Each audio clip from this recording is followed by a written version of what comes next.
بسم اللہ الرحمن الرحیم ان اللہ وملائکتہ یصلون علی النبی یا ایھا الذین آمنوا صلوا علیہ وسلموا تسلیما اللہم صل علی سیدنا مولانا محمد وعلی آل سیدنا مولانا محمد وبارک وسلم صلاۃ و سلاما علیک یا سیدی یا حبیبی یا رسول اللہ صلی اللہ تعالی علیہ وسلم۔ معزز حاضرین محترم سامعین کرام، آئیے کچھ سننے اور سنانے سے قبل ہم اور آپ مل کر انتہائی عقیدت و محبت کے ساتھ حضور آقائے نامدار سرور کون مکہ سارے عالمین کے مختار، مدینے کے تاجدار، مکے کے سردار، سید الابرار جناب احمد مصطفیٰ محمد مصطفیٰ صلی اللہ تعالی علیہ وسلم کی بارگاہ میں ایک مرتبہ محبت و عقیدت کے ساتھ بآواز بلند درود و سلام کا نذرانہ پیش کر لیں۔ اللہم صلی علی سیدنا مولانا محمد وعلی آل سیدنا مولانا محمد وبارک وسلم صلاۃ و سلاما علیک یا سیدی یا حبیبی یا رسول اللہ صلی اللہ تعالی علیہ وسلم۔ معزز حاضرین محترم سامعین کرام، جیسا کہ آپ حضرات بخوبی واقف ہے کہ یہ جو ماہ مبارک ہے، جو اسلامی مہینہ ہے، اس اسلامی مہینے کا نام شعبان المعظم کا مہینہ ہے، اور اسلامی مہینوں میں شعبان المعظم کی بڑی فضیلت اور بڑی اہمیت بیان کی گئی۔ اسلام کی تاریخ میں اور خود پیارے آقا کریم صلی اللہ علیہ وسلم کے فرمان عالی شان کے مطابق ماہ شعبان کو یہ عام مہینوں کی طرح نہیں ہوتا ہے، بلکہ یہ اللہ تعالیٰ کی خصوصی رحمتوں اور برکتوں والا مہینہ ہوتا ہے۔ اس کی بڑی فضیلتیں احادیث کریمہ میں بیان فرمائی گئی، اور چونکہ شعبان کے ساتھ ہی رمضان المبارک کا آغاز ہوتا ہے شعبان کے اختتام کے بعد، تو اس کے لیے بھی شعبان کے مہینے کو خصوصیت کے ساتھ اس کی فضیلت بیان فرمائی گئی۔ یہ شعبان یہ عربی زبان کا لفظ ہے۔ اس شعبان کے جو حروف ہے، ان حروف کی اہمیت کو بتلاتے ہوئے، اس کے اندر جو رموز اور اسرار ہے اس کو بیان کرتے ہوئے قطب ربانی محبوب سبحانی قندیل نورانی سیدنا شیخ عبدالقادر جیلانی غوث سمدانی سیدنا غوث اعظم دستگیر رضی اللہ تعالیٰ عنہ شعبان کے 5 حروف کو بیان فرماتے ہوئے اس کی حکمت کو بیان کرتے ہیں۔ فرماتے ہیں کہ شعبان کے 5 حروف ہے، ایک شین، دوسرا عین، تیسرا با، چوتھا الف اور 5واں نون۔ یہ 5 حروف سے شعبان بنا ہے۔ فرماتے ہیں شین سے شرف اور بزرگی مراد ہے، شین سے شرف یعنی بزرگی مراد ہے، اور دوسرے حرف عین اس سے علو یعنی بلندی مراد ہے، اور تیسرا حرف با اس سے بر یعنی نیکی مراد ہے، اور چوتھا حرف ہے الف سے الفت مراد ہے یعنی محبت، اور 5واں حرف آخری وہ نون ہے، اس سے مراد نور ہے یعنی روشنی مراد ہے۔ تو سیدنا غوث اعظم دستگیر رضی اللہ تعالیٰ عنہ فرماتے ہیں کہ اللہ تعالیٰ نے ان 5 حروفوں کے اندر یہ اسرار اور رموز کو رکھے گئے۔ جو کوئی شخص شعبان کے مہینے کی عزت کرے گا، اس کی تعظیم کرے گا، اس میں اپنے آپ کو گناہوں سے بچائے گا، نیکی کے راستے پر چلائے گا، اللہ تعالیٰ اس کو شرف یعنی بزرگی بھی عطا فرمائے گا، اس کو علو یعنی بلندیاں عطا فرمائے گا، اس کو الفت یعنی محبت عطا فرمائے گا، اس کو نیکی عطا فرمائے گا، اور اللہ تعالیٰ اس کے لیے دنیا اور آخرت میں بہترین نور عطا فرمائے گا، جو کوئی شخص شعبان کے مہینے کی عزت اور احترام کرتا ہے۔ اور حدیث شریف میں نبی کریم صلی اللہ علیہ وسلم نے شعبان کی عظمت کو بیان کرتے ہوئے ارشاد فرمایا کہ آقا فرماتے ہیں کہ شعبان شہری، آقا نے فرمایا کہ لوگو شعبان یہ میرا مہینہ ہے، شعبان یہ میرا مہینہ ہے۔ حضور نے شعبان کے مہینے کو خاص اپنی طرف نسبت فرمایا کہ شعبان میرا مہینہ ہے، اور آقا نے فرمایا من عظم شہر شعبان فقد عظم امری، جس نے شعبان کے مہینے کی تعظیم کی، جس نے شعبان کے مہینے کی تعظیم کا مطلب کیا؟ تعظیم کا مطلب یہی ہے کہ جو ہم نے رجب کے مہینے میں سمجھا کہ شعبان کے مہینے کی تعظیم کا مطلب یہ ہے کہ بندہ اس مہینے میں اپنے آپ کو گناہوں سے بچائے۔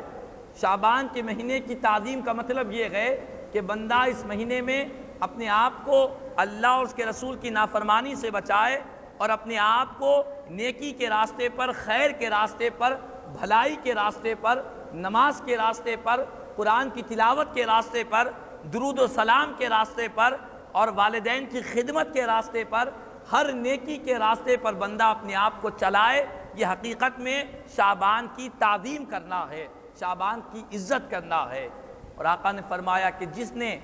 اس مہینے کی تعظیم کی، حقیقت میں اس نے میرے حکم کی تعظیم کی۔ اور آقا فرماتے ومن عظم امری، اور جس نے میرے حکم کی تعظیم کی، میرے معاملے کی تعظیم فرمائی، تو آقا فرماتے ہیں کنت لہو اجرا و ذکرا یوم القیامہ، جس نے میرے حکم کی تعظیم کی تو قیامت کے دن میں اس کے لیے بڑے بڑے کام بنانے والا بنوں گا اور قیامت کے دن بہترین ذخیرہ بن جاؤں گا۔ تو معلوم یہ ہوا کہ شعبان کے مہینے کی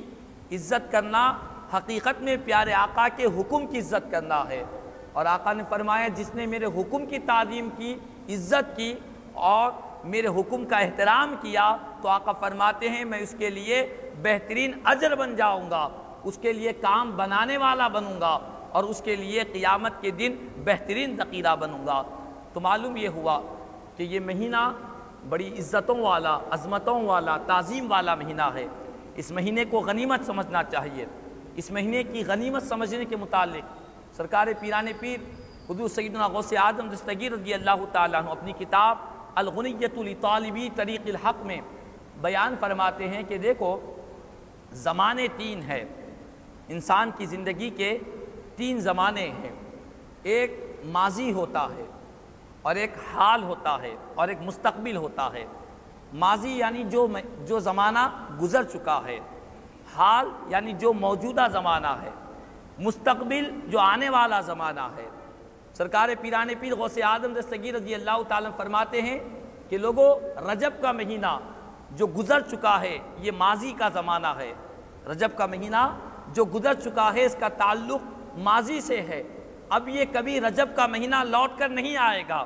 یہ جو مہینہ گزر چکا ہے، گیا ہوا وقت دوبارہ لوٹ کر نہیں آتا۔ رجب کا مہینہ گزر گیا، اب لوٹ کر نہیں آئے گا۔ یہ ماضی کا مہینہ ہوا۔ اور ایک مستقبل کا مہینہ وہ رمضان المبارک کا مہینہ ہے، ابھی ہم وہاں تک پہنچے نہیں ہے۔ اور پیران پیر غوث اعظم دستگیر رضی اللہ تعالیٰ فرماتے ہیں لا تدری هل تعیش الی ادراکہ ام لا، کہ لوگوں تم نہیں جانتے کہ جس مہینے رمضان کا تم انتظار کر رہے ہو اس مہینے تک تم پہنچ سکو گے یا نہیں پہنچ سکو گے، یہ تم نہیں جانتے۔ اس مہینے کی رحمتوں کو، اس کی برکتوں کو، اس کی فضیلتوں کو، ماہ رمضان کے روزوں کو، اس کی تراویح کو، اس کے اعتکاف کو تم پا سکو گے یا نہیں پا سکو گے، اس بات کی کوئی گارنٹی نہیں دی جا سکتی، اس بات کی کوئی ضمانت نہیں ہے۔ اور پیران پیر فرماتے ہیں ماضی تو گزر چکا، اب آنے والا نہیں ہے۔ مستقبل یعنی رمضان کا انتظار ہو رہا ہے، معلوم نہیں کہ ہم اپنی زندگی میں رمضان تک پہنچ سکیں گے یا نہیں پہنچ سکیں گے۔ اب کیا کریں؟ فرماتے ہیں کہ اب جو موجودہ مہینہ ہے وہ شعبان کا مہینہ ہے، جو رجب اور رمضان کے درمیان کا مہینہ ہے اور حال اور موجودہ مہینہ ہے۔ پیران پیر فرماتے ہیں فَلْيَغْتَنِمْ فِيهِ الطَّاعَةُ، اے انسان اس مہینے کو، رجب گزر گیا اب وہ لوٹ کر نہیں آئے گا، رمضان کے انتظار میں ہو، پاؤ گے یا نہیں پاؤ گے اس کی گارنٹی نہیں ہے۔ اب جس مہینے میں تم موجود ہو، جس مہینے میں تم سانسیں لے رہے ہو، یہ مہینہ شعبان کا مہینہ ہے۔ پیران پیر فرماتے ہیں اس موجودہ مہینے کو تم غنیمت سمجھو اور اسی میں اللہ اس کے رسول کی اطاعت میں مصروف ہو جاؤ، اللہ اس کے رسول کی فرمانبرداری میں لگ جاؤ۔ تو پیران پیر غوث اعظم دستگیر رضی اللہ تعالیٰ عنہ اپنے چاہنے والے، اپنے ماننے والے مریدین، معتقدین، متوسلین، امت محمدیہ کو ایک بہترین پیغام دے رہے ہیں اور فرما رہے ہیں کہ اے امت محمدیہ شعبان کے مہینے کو غنیمت سمجھو، اس میں اطاعت کر لو، معلوم نہیں کہ تم رمضان کو پا سکو گے یا نہیں پا سکو گے۔ کئی ایسے لوگ ہیں دنیا میں جو رمضان کے انتظار میں رہے، ماہ رمضان کے چاند دکھنے سے پہلے پہلے ان کی روح اس قفس عنصری سے پرواز ہو گئی، ان کے جسموں سے روح نکل گئی، وہ رمضان کی رحمتوں کو نہیں پا سکے، اس کی برکتوں کو نہیں پا سکے، اس کی مغفرتوں کو نہیں پا سکے۔ لہذا جو عقل مند ہے، جو ہوشیار ہے، جو سمجھدار ہے، وہ یہی کرے گا کہ وہ اس موجودہ مہینے شعبان کے مہینے کی عزت کرتے ہوئے، اس کو غنیمت سمجھتے ہوئے، اس میں اپنے آپ کو زیادہ سے زیادہ اطاعتوں میں، نیکیوں میں، خیر کے کاموں میں مصروف کر دے گا۔ تو بہرحال یہ شعبان کے مہینے کو عام مہینہ نہ سمجھے، دوسرے مہینوں کی طرح نہ سمجھے، اس کی بڑی فضیلت آقا نے بیان فرمائی ہے۔ ایک حدیث پاک میں نبی کریم صلی اللہ علیہ وسلم نے شعبان کے مہینے کی فضیلت بیان کرتے ہوئے ارشاد فرمایا، فضل شعبان علی سائر الشہور کفضلی علی ادناکم۔ آقا نے فرمایا کہ لوگو، شعبان کی فضیلت، ماہ شعبان کی فضیلت تمام مہینوں پر اللہ نے ایسی عطا فرمائی۔ آقا نے مثال کے ذریعے سمجھایا، اس کی عظمت کو بیان کرنے کے لیے سمجھایا۔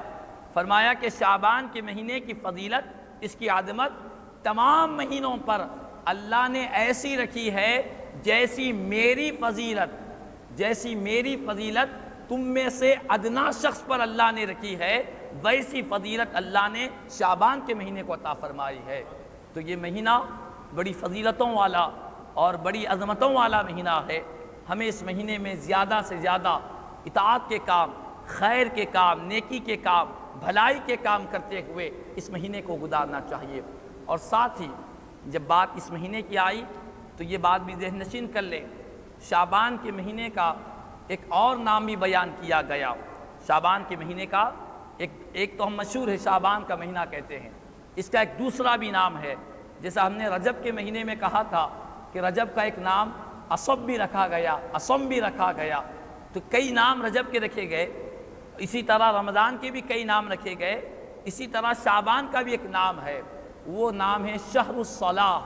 شہر الصلاح کا مطلب یہ ہے کہ یہ مہینہ پیارے آقا پر کثرت سے درود پاک پڑھنے کا مہینہ ہے، کثرت سے درود پاک۔ اس کی وجہ کیا ہے؟ تو اس کی وجہ یہ ہے کہ شعبان ہی کے مہینے میں اللہ تبارک و تعالیٰ نے آیت درود، یعنی ان اللہ و ملائکتہ یصلون علی النبی، یہ جو درود کی آیت ہم پڑھتے ہیں، سنتے ہیں، یہ جو درود کی آیت نازل ہوئی 2 ہجری میں نازل ہوئی اور مہینہ شعبان کا مہینہ تھا۔ تو معلوم یہ ہوا انوار احمدی میں سید شیخ الاسلام عارف باللہ امام محمد انوار اللہ فاروقی بانی جامع علیہ الرحمت والرضوان انوار احمدی میں فرماتے ہیں کہ لوگوں، ایک روایت میں آتا ہے کہ مہینہ 2 ہجری میں آیت درود نازل ہوئی اور مہینہ جو تھا یہ شعبان کا مہینہ تھا، تو اسی لیے شعبان کے مہینے میں زیادہ سے زیادہ ہمیں درود پڑھنا چاہیے، کیونکہ اسی مہینے میں اللہ نے پیارے آقا پر درود کی آیت مبارکہ نازل فرمائی ہے۔ تو زیادہ سے زیادہ اس مہینے میں درود پاک پڑھا جائے، کیونکہ یہ درود پاک کا مہینہ ہے، اس کو شہر الصلاۃ علی النبی کہتے ہیں۔ اور اسی طرح جب شعبان کا مہینہ آتا، صحابہ کرام کیا کرتے؟ شعبان کے مہینہ جب آتا تو روایات میں آتا ہے، سیرت نگار لکھتے ہیں، اذا نظروا الی ہلال شعبان اکبوا علی المصاحف۔ نبی کریم صلی اللہ علیہ وسلم کے صحابہ کرام جب شعبان کے چاند کو دیکھتے، یعنی شعبان کے مہینے کا آغاز ہوتا، تو صحابہ کرام قرآن مجید کو اپنے سینوں سے لگا لیتے اور قرآن کی تلاوت میں مصروف ہو جاتے، قرآن کی تلاوت کثرت سے کرنے لگتے۔ اس کی وجہ کیا ہے؟ آج ہمارے پاس ماحول دیکھے، ہم شعبان کا مہینہ بھی آتا ہے تو قرآن مجید کو ہاتھ نہیں لگاتے، ہمارے خیالوں میں یہ آتا ہے کہ جب رمضان کا مہینہ آئے گا تب ہم قرآن پڑھنا شروع کریں گے۔ بہت سارے لوگ رمضان ہی کے مہینے میں قرآن پڑھتے ہیں، شعبان کے مہینے کو قرآن کے متعلق غفلت کا شکار ہوتے ہیں۔ لیکن صحابہ کرام کا عمل اور ان کی جو ہدایت ہے، ان کا جو عمل ہے، ان کا جو کردار ہے، وہ تو رمضان میں پڑھتے تھے، لیکن رمضان المبارک کے آنے سے پہلے شعبان ہی سے قرآن کی تلاوت میں مصروف ہوتے۔ اس کی وجہ یہ ہے اس کی وجہ یہ ہے کہ انسان،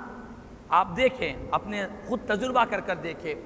جو لوگ قرآن پڑھنے کے عادی نہیں ہیں، رمضان میں قرآن پڑھتے ہیں، جب رمضان کا مہینہ آتا ہے تو قرآن پڑھنا شروع کرتے ہیں، تو قرآن پاک پڑھنے میں ان کو دشواریاں ہوتی ہے، قرآن پاک پڑھنے میں دشواریاں ہوتی ہے، زبان پر الفاظ نہیں آتے، کیونکہ 1 سال کے بعد انہوں نے قرآن مجید کو کھولا ہے، اسی لیے قرآن پڑھنے میں ان کو تھوڑی سی دشواری ہوتی ہے، پڑھنا تیز چاہتے ہیں لیکن پڑھ نہیں سکتے، قرآن پاک پڑھنے میں تیزی نہیں آتی۔ لیکن صحابہ کرام کے اس عمل سے ہم کو یہ پیغام ملتا ہے کہ اگر رمضان سے پہلے ہی شعبان سے قرآن کی تلاوت کرتے جائیں تو رمضان آنے تک ہم کو قرآن پڑھنے میں اور تیزی پیدا ہو جائے گی، قرآن سے لطف پیدا ہو جائے گا، قرآن سے ذوق پیدا ہو جائے گا، قرآن کے پڑھنے سے رشتہ قائم ہو جائے گا۔ یہ صحابہ کرام کی حیات مبارکہ، ان کے عمل سے ہم کو پیغام مل رہا ہے۔ اسی لیے ضرورت اسی بات کی ہے کہ ابھی رمضان مبارک کے آغاز سے پہلے ہم قرآن کی تلاوت شروع کر دیں، قرآن پڑھنا شروع کر دیں، تو ایک وقت آئے گا اگر ہم ایک پارہ آدھے گھنٹے میں پڑھ رہے ہیں، آدھے گھنٹے میں ایک پارہ پڑھ رہے ہیں، تو اس پڑھتے پڑھتے زبان پر قرآن پڑھنا آسان ہو جائے گا۔ جب رمضان کا مہینہ آئے گا تو آدھے گھنٹے کے بجائے 20 منٹ میں ایک پارہ ہو جائے گا۔ اس کی وجہ یہ ہے کہ انسان جو چیز جتنا پڑھتا رہتا ہے اس کے لیے وہ چیز آسان ہوتی چلی جاتی ہے، اس کی زبان پر آسان ہو جاتی ہے، اس کو پڑھنا اس کے لیے مشقت نہیں ہوتا، اور یہی صحابہ کرام رضوان اللہ تعالی علیہ مجمعین سے ثابت ہے۔ تو اسی لیے صحابہ کرام جب رمضان کا چاند دیکھتے قرآن سے اپنے رشتے کو جوڑ لیتے، قرآن کو اپنے سینے سے لگا لیتے اور قرآن کی تلاوت میں مصروف ہو جاتے۔ آج ہمارے پاس یہ معاملہ ہے کہ بہت سارے لوگ کہتے ہیں کہ نماز کا جو معاملہ ہے شعبان کے مہینے میں غفلت میں رہتے ہیں، کہیں گے کہ رمضان کا چاند دکھیں گا تب نماز پڑھنا شروع کریں گے، فجر کی پابندی ہوں گی، ظہر کی نمازیں پڑھیں گے، رمضان کا چاند دیکھیں گے تب قرآن پڑھیں گے، یعنی ماہ رمضان کے انتظار میں رہ کر کہ ماہ رمضان ہی میں نیکیاں کریں گے،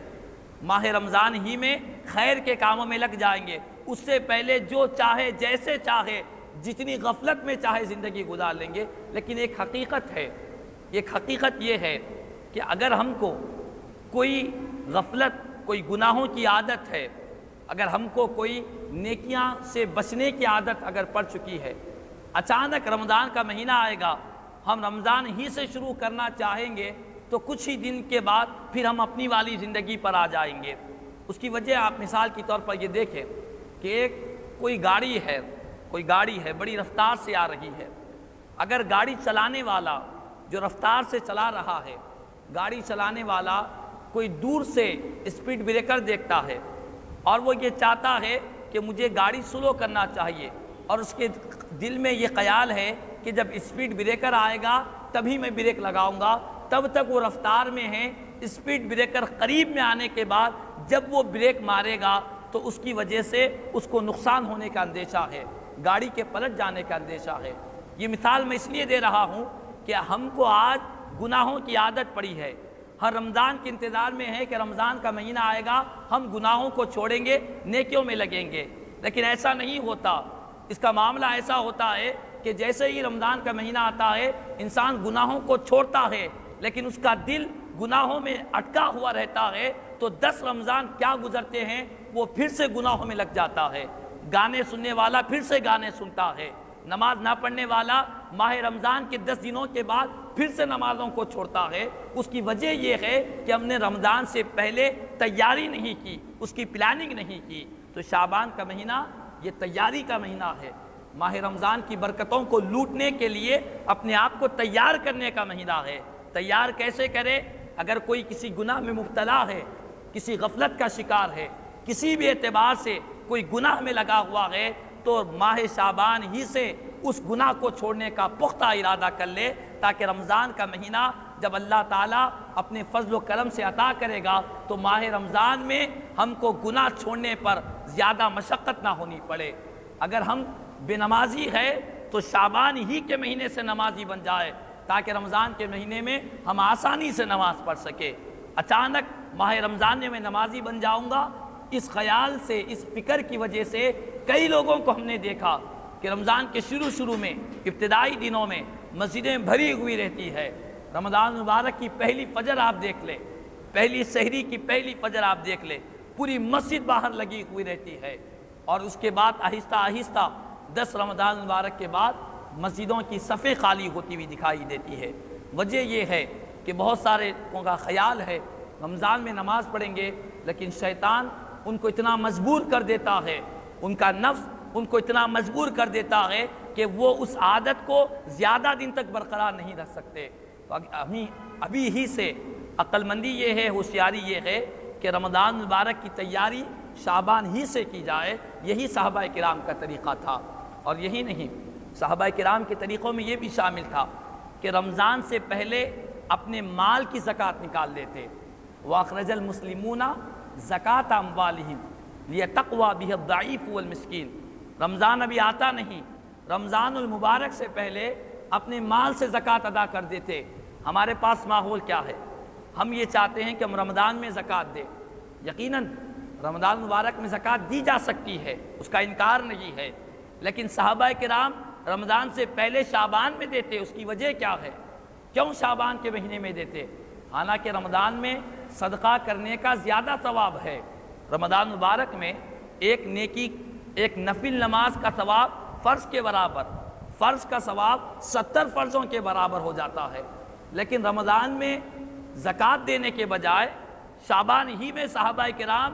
غریبوں مسکینوں کا زکوٰۃ دیتے۔ اس کی وجہ کیا ہے؟ اس کی وجہ ذکر کرتے ہوئے سیرت نگار بیان فرماتے ہیں، وجہ یہ ہے صحابہ کرام یہ چاہتے تھے کہ رمضان مبارک کی آمد سے پہلے کسی غریب کے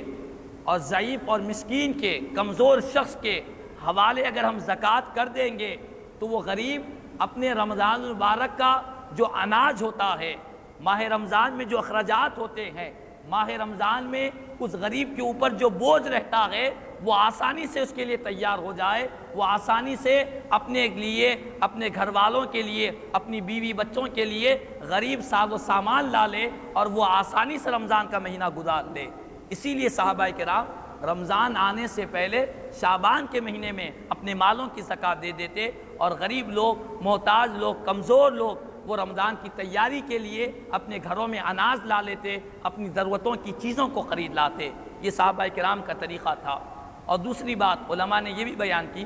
کہ رمضان سے پہلے شعبان میں زکوٰۃ اس لیے بھی دیا کرتے کیونکہ زکوٰۃ نکالنا، اس کا حساب کتاب کرنا اور غریبوں کے حوالے کرنا، اس میں انسان کا کچھ نہ کچھ وقت لگ جاتا ہے۔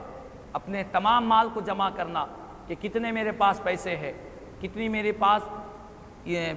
زکوٰۃ کی چیزیں ہیں، ان تمام چیزوں پر، سونے اور چاندی پر غور کرنا، ان تمام کی کتنی زکوٰۃ نکلتی ہے، وہ تمام تر چیزیں معلومات کرنا،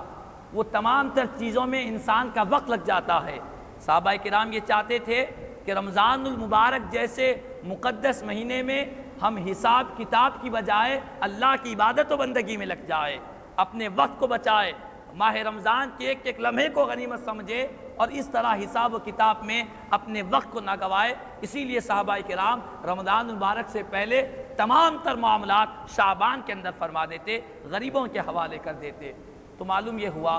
آج ہمارے پاس لوگ رمضان کے مہینے میں،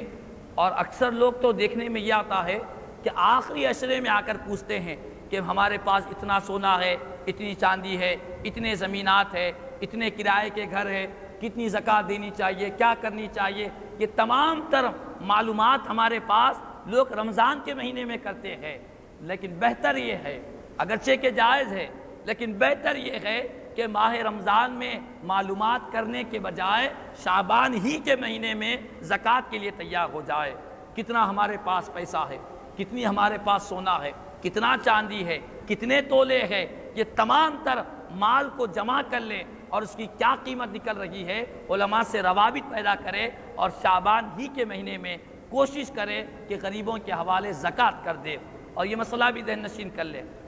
زکوٰۃ کے لیے ایک سال کا گزرنا زکوٰۃ کے لیے فرض ہونے کے لیے، زکوٰۃ فرض ہونے کے لیے ایک سال گزرنا ضروری ہے۔ لیکن یہ بات بھی ذہن نشین کر لے، علماء بیان کرتے ہیں، فقہاء کرام نے بیان کیا کہ اگر کوئی شخص ایک سال ہونے سے پہلے، ابھی ایک سال مکمل نہیں ہوا،